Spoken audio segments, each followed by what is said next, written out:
1968 Булгар Алпин. Булгар Алпин е един от най-уникалните автомобили, произведени в България. Това спортно купе е резултат от сътрудничеството между френската марка Алпин и българската държавна компания Булгар Рено през 60-те години на 20 век. Произвеждан в периода 1967-1969 година, Булгар Алпин е базиран на легендарния Алпин А110, но се сглобява в България, което го прави един от малкото български спортни автомобили. През 1966 година България подписва споразумение с френската компания Рено за сглобяване на автомобили у нас. Това довежда до създаването на Булгар Рено, което произвежда модели като Рено 8 и Рено 10.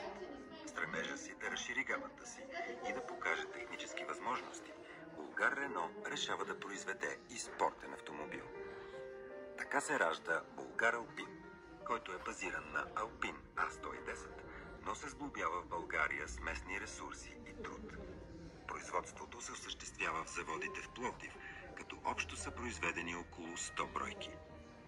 Булгар Алпин използва шаси и механика от Рено 8, но с леко купе от фибростъкло, което му осигурява изключително ниско тегло, около 600 кг. С 4-цилиндров двигател от Рено и мощност до 60 конски сили, максималната скорост, която може да развие, е около 170 км в час. Благодарение на леката конструкция и средно разположения двигател, Булгар Алпин предлага отлична управляемост и динамика, като е подходящ както за шосейно, така и за рали състезания. Автомобилът има класически спортен дизайн с аеродинамична форма, нисък профил и характерните за Алпин заоблени фарове. Интериорът е минималистичен, но удобен, с типично спортни седалки и малък волан, осигуряващ добър контрол при високи скорости. Въпреки че Булгар Алпин е произведен в малки количества, той се използва в различни автомобилни състезания в България.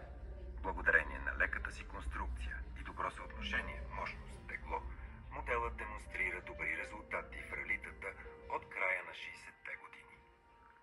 Моделът Алпин А110 печели първият в историята световен рали шампионат през 1973 година. Булгар Алпин 1968 е уникална част от българската автомобилна история.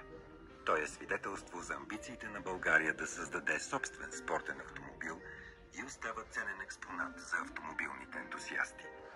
Днес оцелелите модели са изключително редки и представляват истинска находка за колекционерите на класически коли.